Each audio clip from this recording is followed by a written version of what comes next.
Ny fampalalam-baovao hoarainao miaraka amin'ny Lavage Keri ho finaritra ny tontolo andronao. VTI manolotra anao ny fampalalam-baovao. La 4G Patelma vous présente Ny Vaovao. Labelcom, la référence en impression numérique, manolotra anao ny Vaovao. Labelcom, la référence en impression numérique. Blue Line TV safidy tsara indrindra manolotra anao Ny fampalalam-baovao. professionnel du bâtiment ou particulier. Pour vos articles de bricolage et de construction, choisissez Batimax. Batimax, la qualité au meilleur prix. Manolotra anao ny fampalalam-baovao. Pour votre sécurité et votre confort, de nouveaux services, de nouvelles couleurs, de nouvelles stations. Jovena, source d'énergie. Manolotra anao ny fampalalam-baovao.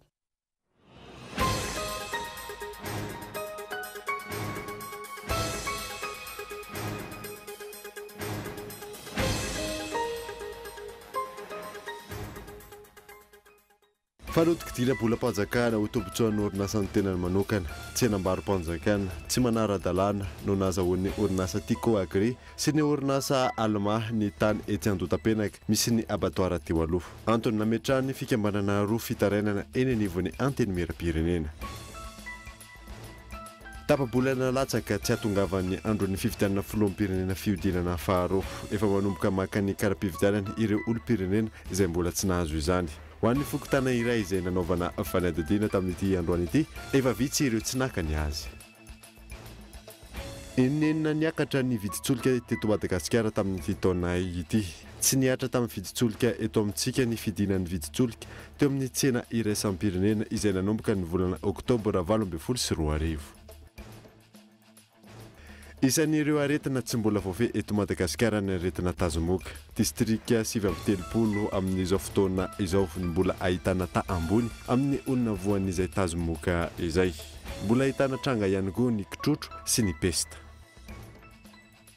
Eo amin'ny maresaka iraisam-pirenena dia nahita marimaritra iraisana ny rara gilet jaune any Frantsa. Foana ny fandoavana etra eo amin'ny tsenany solika amin'ny taona 2024 araka ny fanambarana nataon'ny filoha frantsay Emmanuel Macron omaly. Ny andidin'ireo avy hatrany.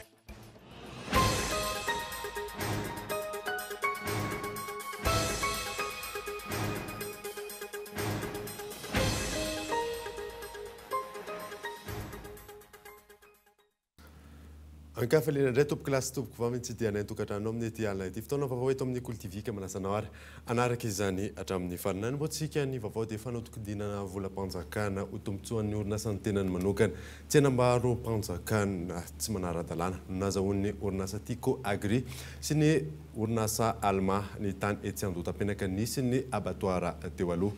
Antony nametrahan'ny fikambanana roa fitarainana eny anivon'ny antenimieram-pirenena Fizoravally. Ny 20 Novambra lasa teo nametraka fitarainana teny anivon'ny antenimieram-pirenena ny fikambanana AGUCM sy ny fikambanana fitiavana mikasika ny raharaha fahazoan'ny orinasa Tico Agri sy ny orinasa Allemand ny tany etsy Andotapenaka izay tany mpanjakana nisy ny abattoir teo aloha. Fanodigodinam-bolam-panjakana amin'ny alalan'ny subvention exceptionnelle ho tombontsoan'ny orinasa tsy miankina. Tsy hanambaro-panjakana tsy manara-dalàna, ireo no anisan'ny votoatin'ny fitoriana nataon'izy ireo. Fampiasana fahefana sy fampiasana ny rafim-panjakana ho an'ny tombontsoa manokana no nataon'ny filoha teo aloha Ravalomanana raha ny fanadihadiana sy ny antota taratasy manam-pirofo ny amin'ny fomba nahazoan'ny Tico Agri sy ny Allemand ny tany etsy Andotapenaka. Taorian'ny fandefasana ny fitoriana teny anivon'ny antenimieram-pirenena andrasana ny isiny ny fanadihadiana mikasika ity raharaha ity na ny enquête parlementaire izany. Nisy ihany koa raha tsy haivina ny fitoriana eny anivon'ny fitsarana avo haute cour de justice mikasika ity raharaha tsy hatrany. Mivoaka tsikelikely ankilan'ny marina mikasika ny raharaha fahazoan'ny Tico Agri sy ny Allemand tany mpanjakana mitotaly 10 hektara sy 1.5 ara taorian'ny fanodigodinana samihafa ny tranga. Ny volana Mai, Oktobra ary volana Novambra 2024 namoaka noty ny ordonnateur secondaire au niveau ny ministeran'ny fitsinjaram-pahefana ny amoahana subvention exceptionnelle miisa 4 mitentina 3 miliara sy 4 alina sy 1 hetsy sy 4.5 tapitrisa ariary ho an'ny faritra Analamanga anaovana ny fanotofana ny tany etsy Andotapenaka izay an'ny fanjakana malagasy. Ratsehivina nefa ny voalaza ny didim-panjakana 740 bara 24 ny 13 janoary 24 antony tsy azo anoarana sy antony manokana ihany no tokony hahafana manome subvention exceptionnelle ary tokony hisy taratasy fangatahana ataon'ny faritra mila izany. Saingy ninina natao teto ny amboletra sy ny fakanany vola. Natao tamin'ny anaran'ny ministera ny fitsinjaram-pahefana ny fanjifana ny fitaovana sy ny fanamboarana rehetra izay niandreketan'ny faritra Analamanga indray avy eo tamin'ny compte laharana 8,704 ary notanany lehiben'ny faritra tamin'ny fotoanandro. Ordonnateur teo anivon'ny ministera ny fitsinjaram-pahefana araka izany no manome alalana amin'ny famoaham-bolana ny bona paye eo anivon'ny faritra Analamanga. Olona izay tsy manana fahafahana na moka tsenam-barim-panjakana na hanome fankatoavana izany tsena izany.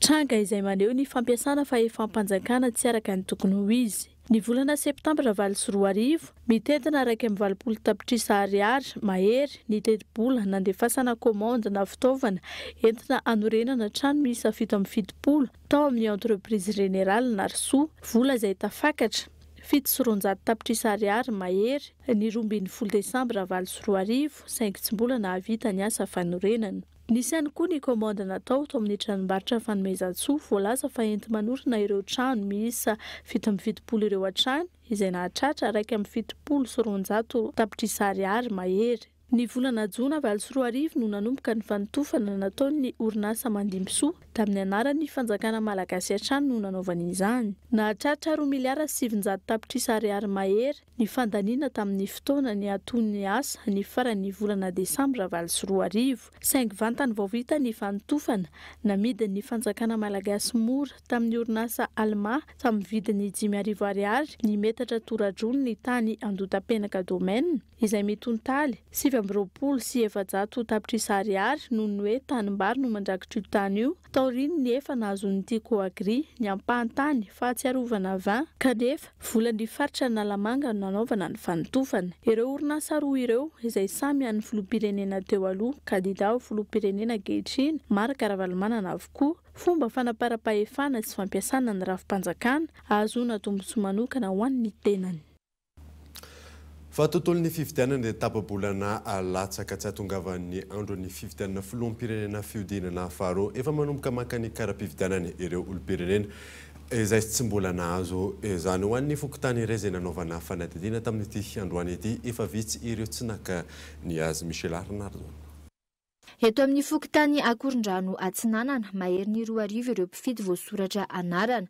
Androany teo amin'ireo kara-pifidianana mandina ny 50 tsisy naka eo amin'ny 50 eo sisa no tsy naka ny azy raha ny fanazavana. Zay ho anay fokontany Akorondrano Atsinanana zany efa tamin'ny fifidianana premier tour zany dia presque voasara daholo ny kara-pifidianana fa ny olona mifindra trano sisa no tavelao ny kara-pifidianana dia misy ihany tonga ray roa isan'andro manontany ny kara-pifidianana maka anazy eto aminay fa efa presque voasara daholo ny anay ho an'ny fokontany Akorondrano Atsinanana. Olona efa mifindra trano zany ny ankabeazany ao sisa fa tsisy olona eto amin'ny fokontany tsony.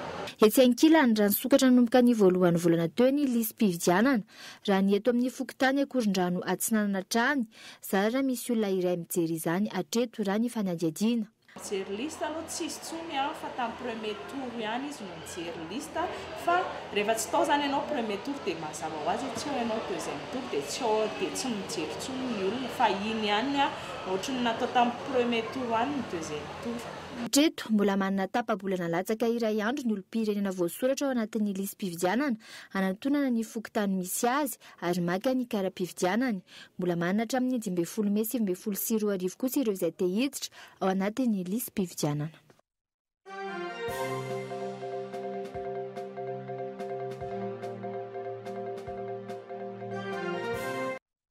Vaovao ny fampelezan-kevitra dia tena mifaritra avaratra Atsinananosy indray no nanaovan'ny kandida Andrajoela fampelezan-kevitra izay nataony omaly alarobia. Araka ny efa ambety teny moa dia mampahana tena fanovana lehibe amin'ny fiainan'ny vahoaka malagasy tsy hakanavaka ny tenany sy ho an'ny Madagasikara. Mampiona rakotarso.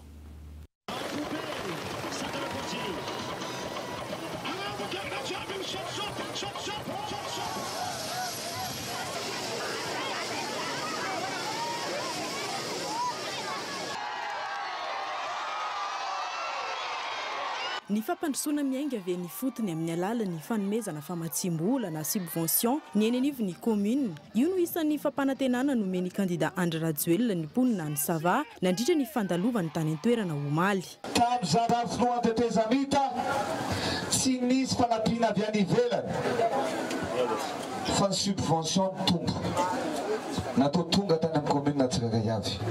Zany teny aminareo ny ana velirano fa ny subvention sy ny fiaraha-miasa miaraka aminareo dia farafakely ny avy roa eny noho ny tamin'ny tetezamita no entina aminareo fa mbola ataoko betsaka noho izany azy ho an'ireo be-tanàna rehetra satria ny vahoaka malagasy no mila ampiana. Efa tapaka amin'ny ponty tsy misy manamboatra tonga ny rivo-doza simba daholo ny foto-trafitrasa tsy misy manamboatra.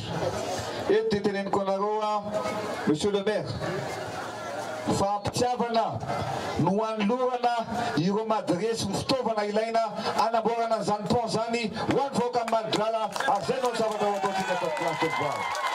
Ny toy ny azo any maro antsetra ihany koa ny tenany ary nitondra fampanantenana vaovao an'ireo vahoaka maro tonga nitsena azy. No tsipiny manokana tao anatin'izany ny tsy maintsy hanomezan-danja ny vidin'ny vania izay isan'ny vokatra ahafantarana ity faritra ity. Dia mitodika aminareo voalohany izay fandrara amin'ny resaka lavany. Mitodika manokana aminareo izay miasa ao anatin'io na ny mpamboly io na ny mpandrara. Jerevy tsara ao tsika tsofitahan'ny olona. Tamin'izany numéro 25 ny tatan'izany najotso nidina ny vidin'ny vania marina sady tsy marina.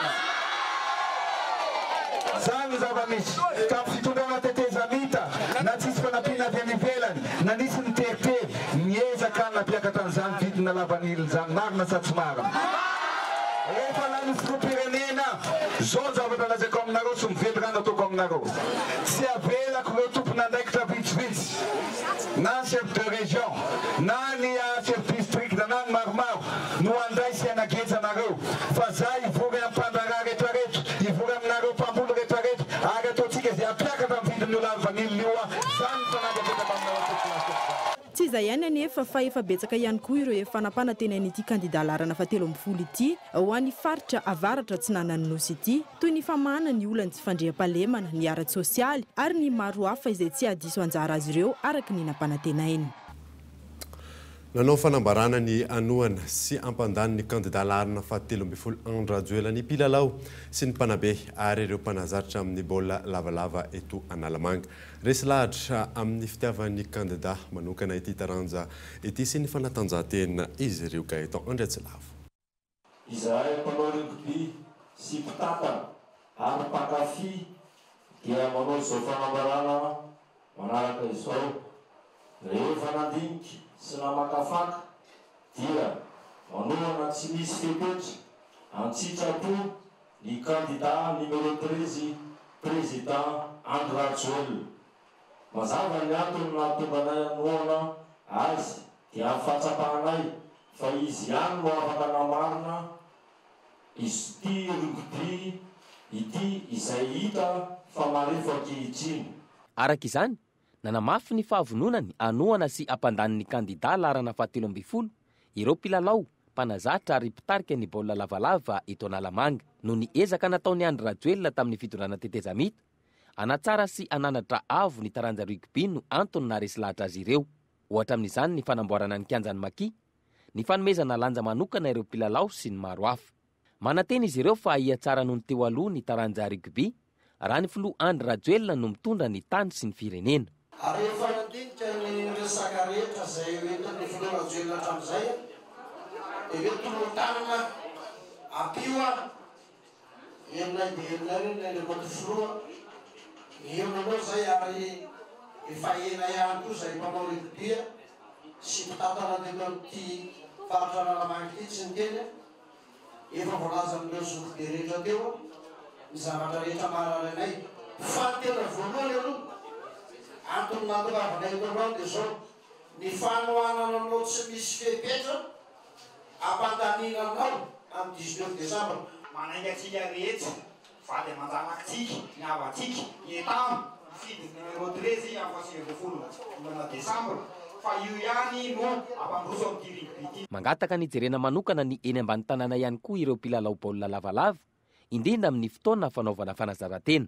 raha zany zany zavatra tonga agatahana zany mba manana terrain d'entraînement zany fa terrain de match moa zany eo tsisy fa le entraînement zany matetika mantsy ohatry hoe anosy be zao dia any foanareo manetsika entraînement eo mba hoe misy mifanakaikaiky eo anosy be anaty azo zao andavamamba dia miolona be de grado complexe manjakaneo zany mifiry eo amin'ny Vaovao na zany zavatra tonga agatahana zany dia mba hoe manana terrain d'entraînement zany ka ty tsirairay avy tsy hoe manana rairay avy zany fa mba misy mifanakaikaiky hoe mifanakaikaiky zany mba hoe misy anankitelo mianakanyeo mifanakaikaiky karty zay zany zavatra magatahana eo amin'le hoe fanaisaka aminy makity eo aloha reny mbola sisy ohatrany kosa angamba tamin'izay zao zao le bandy rehetra zay mba nanantena daholo tamile filopenana isolo teo tsisy ninina tamin'izay nefa tamin'ny andron-drajoelana izy tena mananay re daholo ny bandy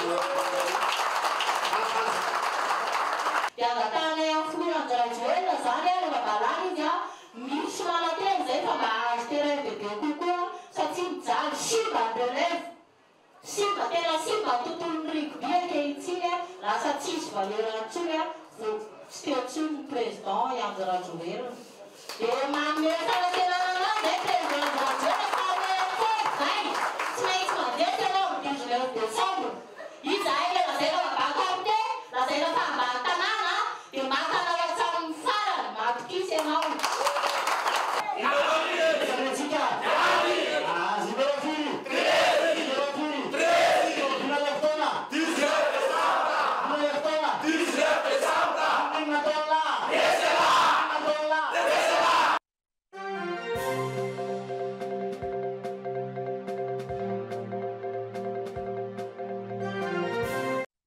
fa zay ny amin'iny fa hoatsaraina ny fifandraisana sy ny fampitavaovao amin'ny mpanao gazety hoy ny eo anivon'ny tafika malagasy tanjona ny hanomezana vaovao maro-pototra ao anatin'ny fotoana fohy ny fiara-miasa eo amin'ny tafika sy ny mpanao gazety izay nahitana fahasarotana hatramin'izay gaeton andriatsy lavatra mampitaraina ny mpanao gazety ny fakana sy ny fanamarinam-baovao eny anivon'ny tafika malagasy hatr'izay tsy fantatra marina izay tena tompon'ny fanapahan-kevitra ka afaka mitondra fanazavana manoloana ny tranga iray eny anivon'ny fiarahamonina arak'izany nisy ny fampiofanana ireo mpikirakirany serasera eo anivon'ny tafika izay ahitana ny miaramila sy ny zandary ahafana manatsara io fomba fiasa io isaky ny manoratra nareo dia la grande muette foana no ilazanareo ny eo amin'ny folo alin-dahy ka mino fa taorinan'iny fiofanana sy fizarana traikefa nataon'ireo miaramila amerikana ho antsika malagasy iny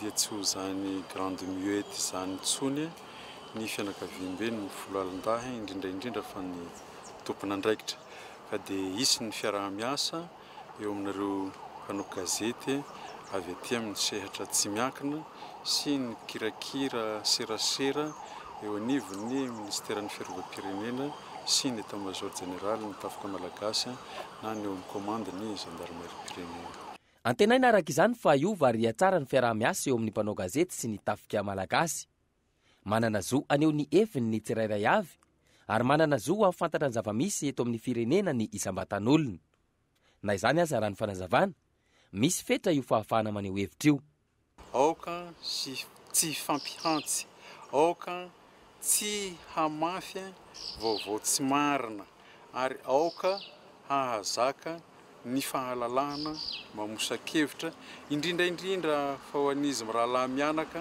zay hiatrika ny fiodinana faharoa indrindraindrindra araky ny havatra na taon'Andriamatoa filohan'ny fitsarana avo momba ny lalam-panorenana ny mahakasika ny pomba n'izy mirahalahy mianaka indrindraindrindra koa ny hafatra amin'ny mahatompon'andraikitra voalohany ny fiarovam-pirenena dia izay manana ny kolotsaina isika malagasy itsika koa dia amin'ny alalan'ny lalam-panorenatsika dia mandala sy manaja ny sotoavina republikanina no faranana androany tsy hivina ny fampiofanana ireo mpikirakira serasera eo anivon'ny tafika malagasy ny arahana tamin'ireo tafika amerikanina ho fanatsarana ny fomba fiasa ahafana mametraka fitoliana sy filaminana ao anatin'ny fampitam-baovao amin'ny fotoana rehetra no tanjony tsy tokony asiana tombo sy ala ny fanadadiana atao amin'ireo rehetra mitranga eto amin'ny tany sy ny firenena hoy ny tompona andraikitra avy eo anivon'ny syndicat ny polisy pirenena raha raiky amby roapolo hatreto ny voasambotra tamin'ny raharaha famonoana polisy tany Fenerivo Atsinanana tsy hita kosa ny toen'ny raharaha Antsakabary. Iona Zaina.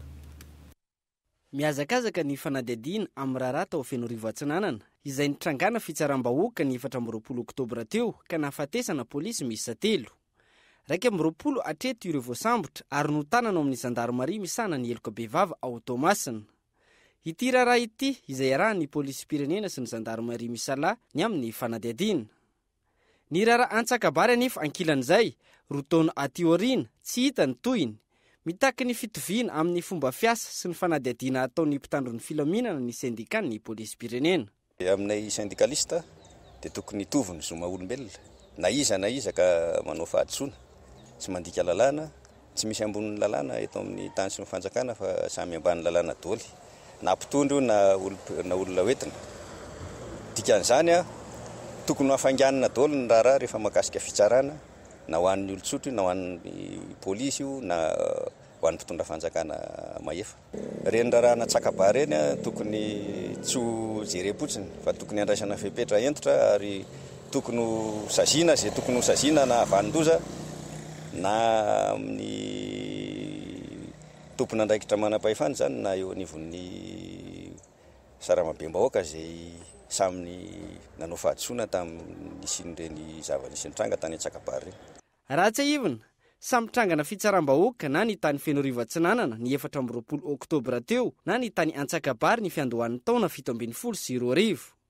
Raha volana vitsy aty-aoriana efa nisy ireo nosamborina ayahiana ho nahavanina na ny ray tsy kombakomba ka nahafaty ireo polisy tao Fenerivo Atsinanana. Roa taona aty-aoriana nanjavona ny fanadihadiana amin'ny raharaha Antsakabary. Fanontaniana antsain'ny mpanara-baovao izay tsy ahitam-baliny hatramin'izao ny hoe inona no antony tsy nitohiza ny fanadihadiana na ny raharam-pitsarana. Ny tranga tahaka izao izay taratra fa mbola misy mihevitra ho ambony lalàna eto amin'ny tany sy ny firenena. Aiza ho aiza amin'izany ilay tany-tan-dalàna dradradradraina fa ampanjakaina eto Madagasikara. Watoltra no ndray mipejiny dokavarotra aorianan'izay natatsika ny tohin'ny raha izay mampitaraina ireo mpiandry marary eny amin'ny hôpitaly reny sy ny zaza etsy Tsaralalàna. Feo ihany koa mahakasika ny aretina mpahazo amin'izao vanim-potoana ny fahavaratra izao. Rehefa avy eo ary.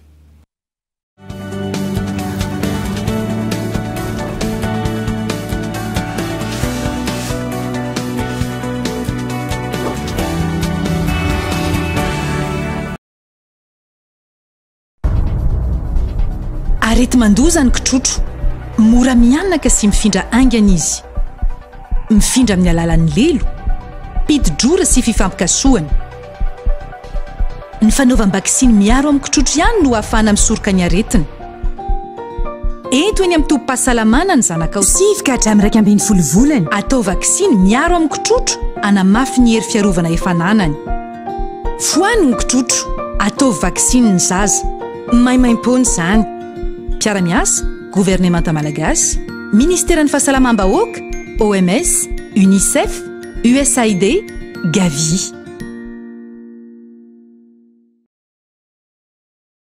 Noely miaraka amin'ny Telma, araroty fiainam-bidy hatramin'ny 5 isanjato amin'ny finday Telma rehetra. Ny Telma Titan, ny Telma Play, ny Telma Legend, ary finday maro hafa koa. Tolotra manakely mandra-pahatapitra ny stock. Tonga vaingana eny amin'ny Telma Shop. Telma dia mirary Christmas sambatra ho antsika malagasy rehetra. Telma, safidiky numéro 1 malagasy. Une grande première à Madagascar. Un vrai parc d'attractions avec des nouvelles sensations. Pour les petits et surtout pour les grands. Des manèges, des jeux pour toute la famille. Préparez-vous à vivre une aventure exceptionnelle. Venez découvrir des nouvelles sensations. Milalo ouvre ses portes. Milalo à Courtigantan arrive. Visitez notre page Facebook Accord Milalo.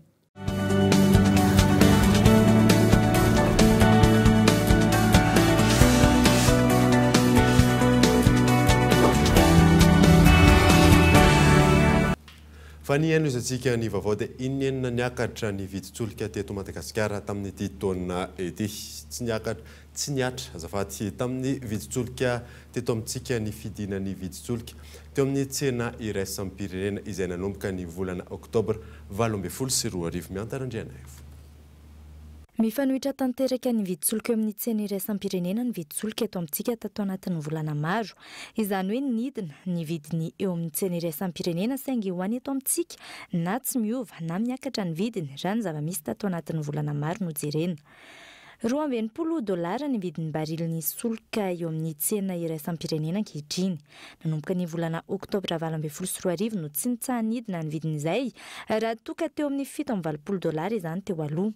Tsy miatraika eto amintsika io fidinany vidiny io. Nanomboka ny taona 2024 ka hatramin'izao, inenana sy ny fiakaran'ny viditsolika. Tamin'ity taona ity, ny voalohany volana martsa no nanomboka niakatra ny viditsolika. Martsa 2024 sy $10 isaky ny litatra ny fiakaran'ny viditsolika izay. Izany hoe ny lasantsy no jifaina $3,730 isaky ny litatra tamin'ny fotoana io. Ny gazoil kosa no jifaina $4,230 isaky ny litatra. Volana aprily niova intelo ny viditsolika ary niakanidina hatrany. Volana jona nitoy niakatra $20 isaky ny litatra izany ary mbola niakatra ihany izany taty amin'ny volana septambra 2024. Lasantsy $404 no nanjifaina ny litatra nanomboka teo, gazoil $503 ny litatra ary petrol $802 ny litatra. Ny faefatra ny volana desambra niakatra $50 isaky ny litatra hatrany izany ary lasa jifaina $404 ny litatra ny lasantsy. Tahaka izay ihany koa ny gazoil niakatra ho $503. Nambarany mpahay toe-karena ho antony tsy antefany vidiny eo amin'ny tsena iraisam-pirenena io sy ny vidiny eto Madagasikara ny elanelan'ny fotoana tongavan'izany eto an-toerana izay eo amin'ny 3 volana eo. Lafim-baovao hafa kosa indray dia nivoaka tamin'ny fomba ofisialy tamin'ity androany ity ireo mpianatry ny ivotoerana CNF PPSH Ampanjinomby 170 mianadahy. Manana fahaiza-manao mifanaraka amin'ny filan'ny asa sy ny tsenan'ny asa izy ireo. Ony taleny ivotoerana Yves Richard.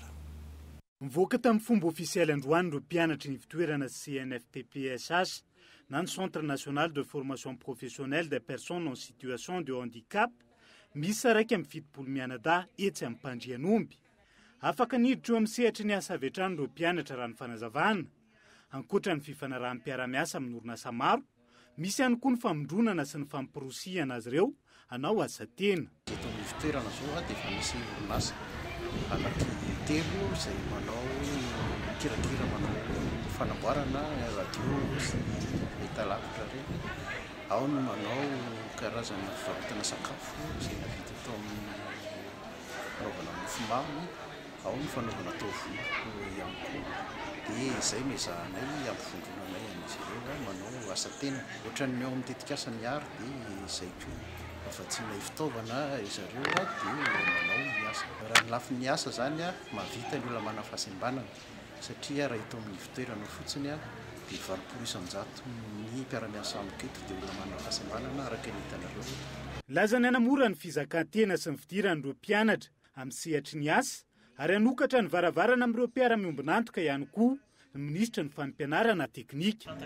Misy politika ihany koa lalàna voanazaraina fehany tsy fanipiliana ny tanora rehefa somiavintsika teo anivon'ny iraisam-pirenena ireny fa adidinay zany ny manamaivana manokatra ny établissement ahitany ny orinasa hoe reto ny zaza, reto ny tanora afaka miantsehatra ao aminy. Nao an'ilay culture entrepreneuriale zay zany hoe mampianatra an'ireo zaza ireo ka resy voaray ny entreprise ary izy dia no ilay fampianarana iarahanay amin'ny ONG sy ny UNESCO zay fomba fiarahana zay dia misy an'ilay hoe culture entrepreneuriale ampidirina tsikelikely eo amin'ny sekoly ka raha tsy miditra avetrany amin'ny orinasa ary izy dia mba afaka mamorona asa ho an'ny tenany na miditra any amin'ireny vondrapam-pitsitsy ara-pahefana ireny dia mitondra erzika ho an'ireny tombony asa ireny na any amin'ny ONG ihany koa. Lalam-piofanana folo no nahazoan'ireo mpianatra 170 mianadahy ny mari-pahaizana androany, eo ny fanjairana, ny fandrafetana azo, ny informatika, ny fanaovana mofomamy, ny infopray na ny informatika ho an'olona manana fahasembanana ara-pahitana, ny taovolo, ny fandrariana sy ny maro hafa, ny sokatra tamin'ny fomba ofisialy androany ihany koa, ny taom-pampianarana 2022 sy 2022 ho an'ny CNF PPSH Ampanjinomby. Fataoriana ny fitarainana nentin'ireo mpiandry marary eny amin'ny nivon'ny hôpitaly ny resy ny zaza etsy tsara lalàna nanambary androany ny tompon'andraikitra eo anivon'ny hôpitaly fa efa drafitra mipetraka ny azy ireo. Olona iray ihany no mahazo manaraka zaza marary iray. Michela Ronaldo. Mitombona ny filazana fa tsy afaka miditra ao anatin'ny toerana misy ny marary ny mpanaraka rehetra ny zaza marary ao amin'ny hôpitaly ny reny sy ny zaza etsy tsara lalàna tranga izay nentina teto amin'ny fampalaam-baovao omaly na atoandro izany na alina. Nilaza androany ny tompon'andraikitra eo anivon'ny hôpitaly fa efa lamina mipetraka hatry ny ela izany. Ohatra misy aloha izany le olona matory mpanaraka eo ivelan'ny hôpitaly. Ny hôpitaly izany dia efa manana trano andraisana an'ireny olona reny ao pita eo an'izay olona mpanaraka ka tsy afaka hoe mijanona miandry ao anatin'ilay hôpitaly mihitsy ny zazakely. Lalàna manokana mifehan'ny hôpitaly ny hoe tsy maintsy olona ray miandry zaza ray satria tena salle commune be da be ny marary anatin'ny hôpitaly tena tsy possible mihitsy hoe isy olona marary ray olona roa zany no iandry an'ilay zazakely anankiray satria tena fehan'ny hôpitaly. Dia arakarak'izay koa mety be da be zareo no tonga eo tsy voatery ho voaray daholo koa izay satria somary kelikely ihany le kapasité an'ilay trano ahafahana mandray an'izay olona mpanaraka zany tena filaza hatramin'izay mihitsy hatramin'izay na hôpitaly indray sy ny zaza eto tsara lalàna.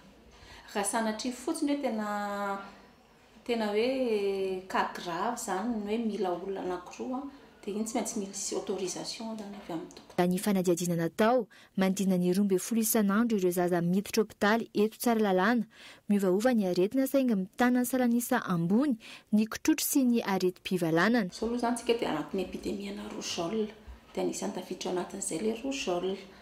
Ankoatran'izay fotoanan'ny gastroentérite zao le mandosy mivalana zany donc 6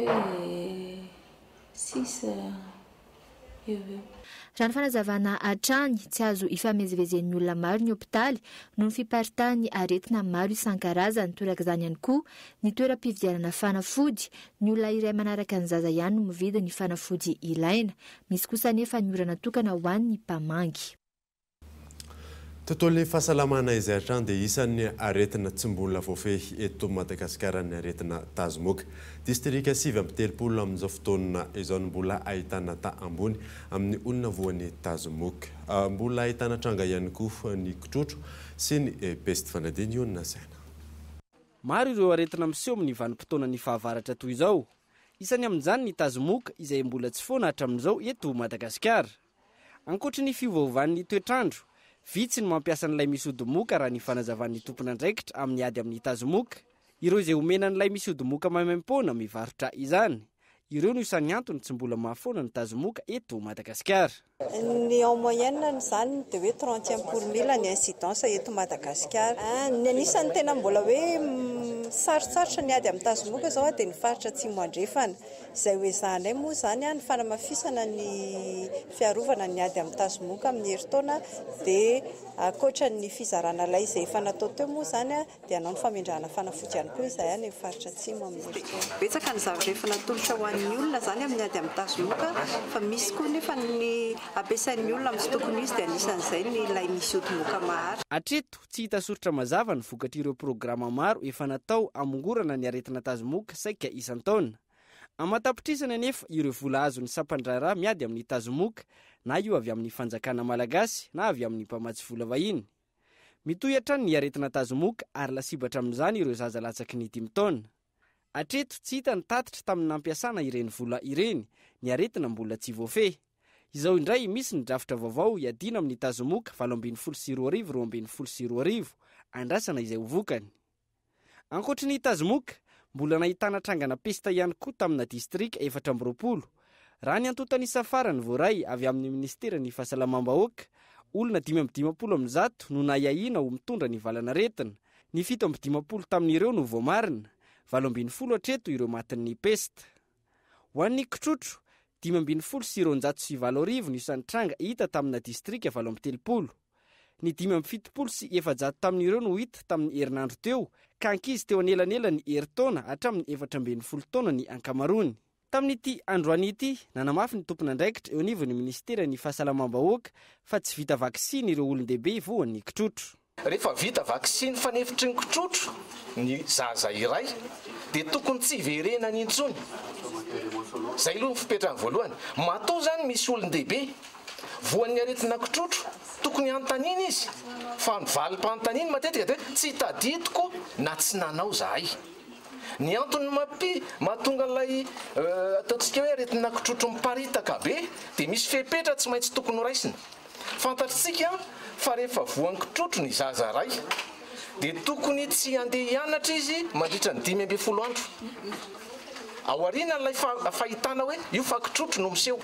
Mahatonga izy io miparitaka tompoko dia ny olona mandehandeha na efa tenenina hoe zay voan'ny kitrotro midilo atrano mitsaboty tena dia miandry 5-20 andro amin'izay tsy mifindra amin'ny namatsika izy io. Raha ny fanazavana hatrany ampiatrehana ireo aretina mateti-pitranga amin'ny vanim-potoanan'ny fahavaratra tahaka izao ireo fanafody eo ampelantanana. Dia zay mamana vaovao tamin'ity alina ity sorana ianao nanaraka izany. Sorana ihany koa ireo amin'ny mifaritra ireo manaraka ny vaovao Kolo TV amin'ny alalan'ny DSTV Antsarana sy TNTV Fianarantsoa. Soa fa tsara atao tompoko.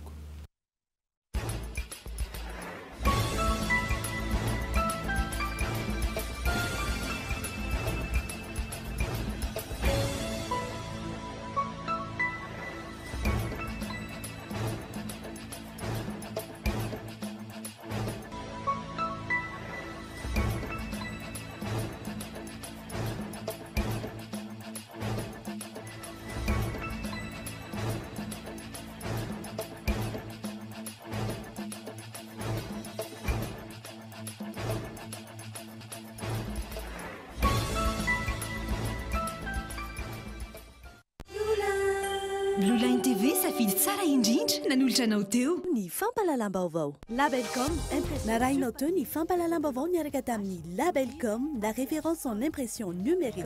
La référence en impression numérique.